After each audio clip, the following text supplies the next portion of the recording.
देखिए, दो चीजें हैं।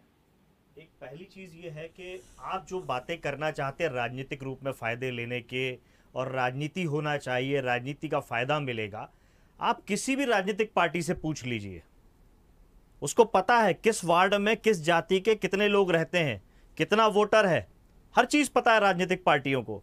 तो राजनीतिक पार्टियों को आवश्यकता नहीं है जातीय जनगणना कराने की, ये आम आदमी की आवश्यकता है, जिसके लिए योजना बननी है, जिसके लिए बड़े बड़े विभाग काम कर रहे हैं। केंद्र की सरकार में, प्रदेशों की सरकार में तमाम बड़ा अमला लगा हुआ है, बड़ा एक भारी भरकम बजट है जिसका सही ढंग से इस्तेमाल नहीं हो पा रहा है। कि आप अपने घर में एक कार्यक्रम करते हैं, 100 लोगों को न्योता देते हैं और खाना आप 2000 लोगों का बना देते हैं, क्या होना है? 1900 लोगों का खाना खराब होगा? या आपके यहाँ 100 लोग खाना खाने आ रहे हैं और आप 10 लोगों का खाना बनाते हैं तो 90 लोग भूखे जा रहे हैं। तो ये जो अव्यवस्था है वो केवल इसीलिए है कि आधिकारिक जातीय जनगणना नहीं हुई है। किस समाज की कितनी संख्या है, उसका कितना पिछड़ापन है, उसकी क्या आवश्यकता है, उन आवश्यकताओं पे कैसे काम होगा, जब तक उसकी गिनती आधिकारिक नहीं होगी तब तक योजना बनना संभव ही नहीं है। और ये जो आपने कांग्रेस पार्टी से सवाल किया और बोला कि कांग्रेस पार्टी तो बहुत पहले से कर रही है, कांग्रेस पार्टी और भारतीय जनता पार्टी शुरू से ही जातीय जनगणना के विरोधी रहे हैं। इसके तमाम उदाहरण हैं।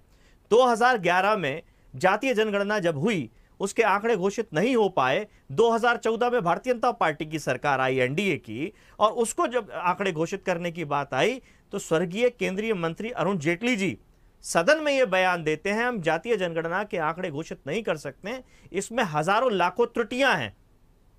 तो 2014 में हजारों लाखों त्रुटियां थीं और आप समर्थक हैं, जैसा भी केसी जैन साहब कह रहे थे। लेकिन आज तो सोनिया गांधी और राहुल गांधी बड़ा समर्थन कर रहे हैं। मेरी बात मैं कर रहा हूं, आपकी बात। 2023 तक, जो 2021 में सेंसस होना था, वो आज 2023 तक क्यों नहीं हो पाया? 14 की गलती को आज 2023 तक क्यों नहीं सुधार पाई भारतीय जनता पार्टी की एनडीए सरकार? अगर पिछड़ा वर्ग को हक अधिकार देना चाहती थी, वंचितों शोषितों की उनकी चिंता है, लेकिन उनको तो चिंता है हिंदू मुसलमान मुद्दा कैसे बने, कैसे देश का बंटवारा धर्म के आधार पे हो, तो वो उसी बात पे करते हैं। लेकिन जब नरेंद्र मोदी जी को कोई नीच कह दे तो वो बड़ा फक्र से कहते हैं कि मैं ओबीसी हूं इसीलिए मुझे नीच कहा गया है। तब क्यों वो ये जाति की बात करते हैं? अभी पूरे चुनाव में जब झारखंड का चुनाव था तो ओबीसी का नारा देते रहे अमित शाह जी और नरेंद्र मोदी जी, तब जातियों में नहीं बट रहा था समाज। अटल बिहारी वाजपेयी जी जब देश के प्रधानमंत्री थे तो लाल किले के प्राचीर से उन्होंने कहा था कि विशेष अवसर जब तक मिलने चाहिए जब तक पिछड़ापन खत्म नहीं होता है। तो भारतीय जनता पार्टी पहले तय कर ले हम किसकी आइडियोलॉजी पे चलेंगे और किसकी बात मानते हैं। नरेंद्र मोदी जैसे लोगों की जो कभी कुछ कहते हैं, अपनी ही बात पे स्थिर नहीं रह पाते हैं।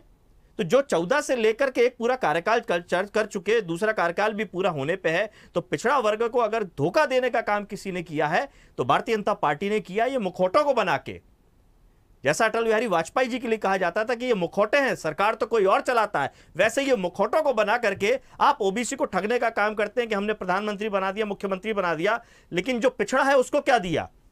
दूसरी बात, जो इनका मुकाबला करने के लिए तैयार हैं, जो विरोध करने के लिए तैयार हैं, जनता को भ्रमित करेंगे। ओबीसी का सारा हक अधिकार यादव खा गए, ओबीसी का सारा हक अधिकार फलानी जाति खा गई। अरे योजना बनाइए ना, जब आप आंकड़े ही नहीं ला पा रहे हैं, किस आधार पे बातें होंगी? बार बार चीजें कोर्ट में जाती हैं। मध्य प्रदेश के अंदर 27% आरक्षण क्यों नहीं कर पाई भारतीय जनता पार्टी? उसका मुख्य कारण है कि जातीय जनगणना नहीं है। कोर्ट में जब भी बात आती है जातीय जनगणना की आती है, आधार की बात आती है, किस आधार पे आप 27% आरक्षण देना चाहते हैं। लेकिन इतने लंबे कार्यकाल के बाद, 5-5, 6-6, 8-8 मुख्यमंत्री होने के बाद भारतीय जनता पार्टी मध्य प्रदेश के अंदर जातीय जनगणना नहीं कर पाई और कोर्ट में हमेशा पिछड़े वर्ग का नुकसान होता है। और एक दूसरी तरफ दिखावे के लिए क्या कहते हैं, कोई माई का लाल आरक्षण खत्म नहीं कर सकता। आप आरक्षण खत्म नहीं कर सकते तो आरक्षण को देंगे कैसे? कोई योजना नहीं है भारतीय जनता पार्टी के पास। हम 1931 में जो अंग्रेजों ने जातीय जनगणना करी थी, जिसमें ओबीसी की जो गिनती है, उसी आधार पर लगातार योजना बना रहे हैं। हम आजाद भारत में योजना ही नहीं बना पा रहे पिछड़े वर्ग के लिए। बात ठीक है। यश भी कुछ कह रहे हैं, हाँ जल्दी से बोलिए, फिर मैं श्रीवास्तव जी की प्रतिक्रिया लूं। देखिए, मानसिक हमला कैसे होता है, मेरा नाम आपको पूरा पता था, मैं भारतीय लिखता हूं, मेरी जाति नहीं है।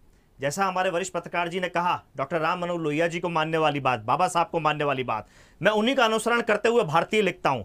और ऐसा नहीं कि जैसे चौकीदार बन रहे थे भारतीय जनता पार्टी में लोग कि फेसबुक पे गए और अपने नाम के साथ चौकीदार लगा दिया और जब चुनाव खत्म हो गया तो चौकीदार हटा दिया, चौकीदारी खत्म हो गई। मैंने गजट नोटिफिकेशन के साथ में अपने नाम के साथ भारतीय लिखा है और अपनी जाति लिखना बंद की है। करिए ना आप, किसने रोका है? अगर आप ये बात कहते हैं मत लिखिए अपनी जाति का नाम, जाति विहीन समाज की शुरुआत तो कीजिए। मैंने की है, मेरी जाति बोलने की आवश्यकता क्यों पड़ी इस कार्यक्रम में? कहीं ना कहीं हमला करने की बात है ये। मैं रमेश जी की बात पे नहीं कर रहा हूं, वरिष्ठ पत्रकार हैं, सुलझे हुए हैं, लेकिन समाज में यही चीज होती है। जाति के आधार पे ऊंच नीच, छोटा बड़ा, कम ज्यादा भेदभाव है। जब तक भेदभाव खत्म नहीं होगा ये सब चीजें समाप्त नहीं होगी। यही बात डॉक्टर राम मनोहर लोहिया जी ने हिंदू बनाम हिंदू में अपनी किताब के माध्यम से, अपने भाषणों के माध्यम से कहा है। उसको पढ़ने की आवश्यकता है। डॉक्टर बाबा साहब अंबेडकर ने कहा है, उनको पढ़ने की आवश्यकता है। किस जगह पे किस बात को लेके कहा है, किस तर्क को लेके कहा है। आप सुलभ शौचालय की बात कर रहे हैं, शासकीय नौकरी में बात कर रहे हैं, ठीक है, साफ सफाई के कर्मियों में आपको ब्राह्मण वर्ग दिख जाएगा, लेकिन आप वो भ्रष्टाचार भी देखिएगा, नाम तो दिख जाएगा लेकिन काम कोई और कर रहा होगा। तो मैं उसमें जाना नहीं चाहता हूं, लेकिन बात यही है कि शोषण अगर हो रहा है, जाति के आधार पर भेदभाव हो रहा है, तो या तो जाति विहीन समाज बनाइए। मैं तो बड़ी जिम्मेदारी से कहता हूं, मेरे दादाजी ने, मेरी नानी जी ने जाति देख के शादी करी, मेरे माता पिता ने जाति देख के शादी करी, और मेरी भी शादी जो है मेरी जाति देख के करी। आने वाले समय में मैं चाहता हूं जाति देख करके ये काम ना हो। कौन आगे बढ़ने का काम कर रहा है? कौन? बदलाव तो ऐसे आएगा ना कि ऐसे आएगा कि आप होटल में जाके खाना पूछें, सब्जी वाले से पूछने की जरूरत क्या है। समाज में मान लिया जाता है दूध का काम कर रहा है तो एक विशेष जाति कर रही होगी, सब्जी का काम कर रही है एक विशेष जाति कर रही होगी, सुनार का काम कर रहा है एक विशेष जाति कर रही होगी, लोहार का काम कर रहा है एक विशेष जाति कर रही होगी, जूते चप्पल का काम कर रहा है एक विशेष जाति कर रही होगी। आप टाटा और बाटा की बात मत कीजिए, आप निचले स्तर पे आइए। हवाई जहाज पे चलने वाला चप्पल में चलेगा वो बातें मत कीजिए, किराया उस स्तर पे नहीं है। ठीक है, यश जी, तो वापस समाज में आऊंगी। भेदभाव तभी खत्म होगा या तो जाति तोड़िए या फिर जातीय आधार पे उनको विशेष अवसर दे करके उनको मुख्य धारा में लाने का काम कीजिए। इस भेदभाव को खत्म कीजिए, जैसे कि सांसद में। ठीक है यश जी देखिए मेरे पास और भी मेहमान हैं, मैंने इसलिए मौका दिया था कि महत्वपूर्ण आपको बोलना होगा। प्लीज फिर रमेश शर्मा जी भी हैं, मुझे और भी लोगों की प्रतिक्रिया लेनी है। एक मिनट समय किसी में, यश जी बहुत जल्दी से बोलिएगा क्योंकि मुझे जगनारायण जी का एक वक्तव्य लेना है, क्योंकि वो तो फिलहाल उधर समर्थन की तरफ थे। जैसे एक ही कार्यकाल में भारतीय जनता पार्टी के 3 मुख्यमंत्री मध्य प्रदेश में बदले थे, वैसे हमारे 2 सर एक सेकंड मैंने बोला, मैं आ रही हूँ आपके पास, पूरी बात तो सुनिए। ऐसी 2 प्रवक्ता बदले हैं, दोनों के अलग अलग विचार हैं। मुझे हंसी इस बात पे आ रही थी कि जब ये जाति जनगणना का फैसला हुआ बिहार में, तब भारतीय जनता पार्टी के साथ सहयोग में नीतीश कुमार जी मुख्यमंत्री थे और विपक्ष में नेता प्रतिपक्ष जो थे तेजस्वी यादव थे और उन्होंने समर्थन किया था इस बात का। और आज भारतीय जनता पार्टी कुछ और बातें कह रही है, तो निर्णय लेते समय कुछ और बात। दूसरी बात, अभी वो कह रहे हैं अंग्रेजों ने जाति बनाई थी, और जिनका ये अनुसरण करते हैं आरएसएस प्रमुख का, वो मोहन भागवत जी कहते हैं ब्राह्मणों ने जाति बनाई थी। ठीक है, तो ये दोहरे चरित्र, तीसरे चरित्र, पता नहीं कौन सा भारतीय जनता पार्टी का है। ये तय कर ले पहले करना क्या है, जैसे मैंने पहले कहा था। अपनी बात रखिए।